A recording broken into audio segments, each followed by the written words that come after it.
तुझे महाराज के साथ नहीं रहना? क्यों क्यों क्यों? सुरुचि कहने लगी सुन, अगर तेरे महाराज तेरे साथ रहेंगे तो मुझे वापस भेजवा दे, और मेरे साथ रहेंगे तो तू इस घर में नहीं रहेगी। अब तो जो सुनीति ने ये बात सुनी, सुनीति समझ गई अब बात बिगड़ रही है। तो सुनीति ने आज सुरुचि के हाथ जोड़े और हाथ जोड़ करके आज सुरुचि से कहा, बहना ये राजपाट धन दौलत सब तेरा है, जो तुझे चाहिए तू सब ले ले, मुझे कुछ नहीं चाहिए, लेकिन डोला वापस करवाने की बात न करो। क्यों? क्योंकि आज अगर डोला वापस हो गया तो हे बहन मेरे महाराज का बहुत अपमान होगा, और मुझे मृत्यु स्वीकार है लेकिन अब मेरे पति का अपमान स्वीकार नहीं है। राज्यपाट धन दौलत सब तुम ले लो, मुझे कुछ नहीं चाहिए, लेकिन डोला से बाहर आ जाओ, डोला से नीचे उतर के आ जाओ। जब ये बात कही तो सुरुचि ने उत्तान पास से कहा, सुनो तुम्हें इसके साथ रहना या मेरे साथ? अगर ये इस घर में रहेगी मैं इस पैर नहीं रखूंगी डोले से नीचे, भगाओ इसको यहाँ से, निकालो यहाँ से इसको बाहर।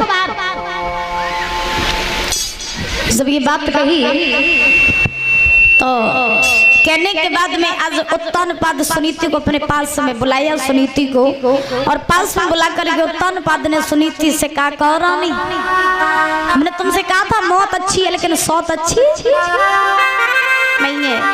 पहले ही तुम्हें मैंने समझाया था, तुमने मेरी एक भी बात नहीं मानी। अब देखो आते ही आते ये कलेक्ट करने लगी, अब बताओ तुम क्या करोगे?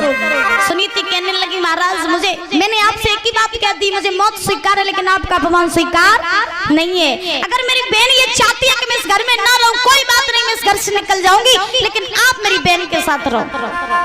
मुझे धन दौलत राजपाट कुछ नहीं चाहिए, आप इसके साथ रहो, इसका डोला वापस नहीं होना चाहिए।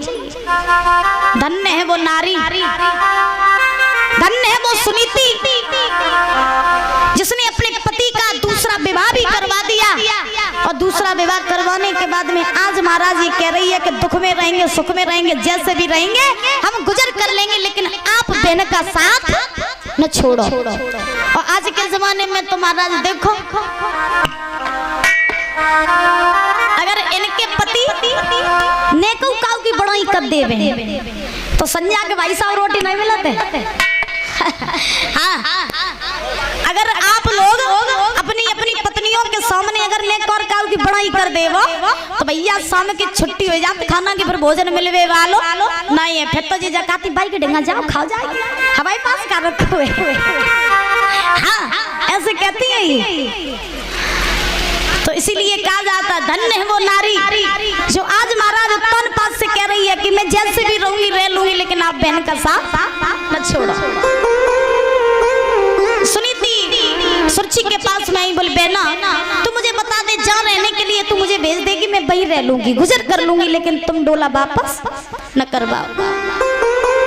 जब ये बात कही सुरुचि कहने लगी, सुन तू खेतों पर जाकर के झोपड़ी बना करके कागा उड़ाया करेगी, वहीं पर जाकर के रहेगी, वहीं तेरा बसेरा होगा, और इधर महलों की तरफ अगर तू घूम गई तेरे पैर तोड़ देगा तू इधर आई तो। सुनीति कहने लगी ठीक जैसा तुम्हें अच्छा लगे मैं वैसा ही करूंगी। आज महाराज ध्यान रखना, सुरुचि ने आते ही आते सुनीति को घर से बाहर निकाल दिया। आज मैया सुनीति ने राजसी वस्त्रों को छोड़ा, राजपाट छोड़ा, अपने पति के मुख को निहार करके अपने आंखों में आंसू ले करके वो मैया आज जाने लगी।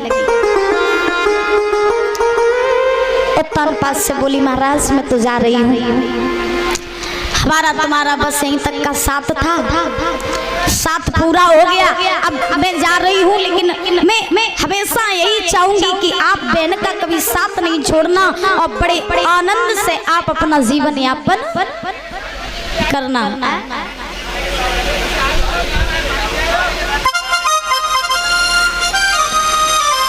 तो सुनीति ने जवाब दिया, मैं तो जा रही हूँ महाराज, आप अच्छे से रहना। उत्तानपाद ने देखा मेरी बड़ी रानी जा रही है, तो उत्तानपाद की भी आंखों में आंसू आ गए। आंसू आने के बाद में आज ध्यान रखना परीक्षक जी, सुनीति जो थी वो चली, और चलते चलते खेतों में जाकर के झोपड़ी बना करके मैया रहने लगी, और इधर उत्तानपाद जो है वो सुरुचि के साथ रहने लगे।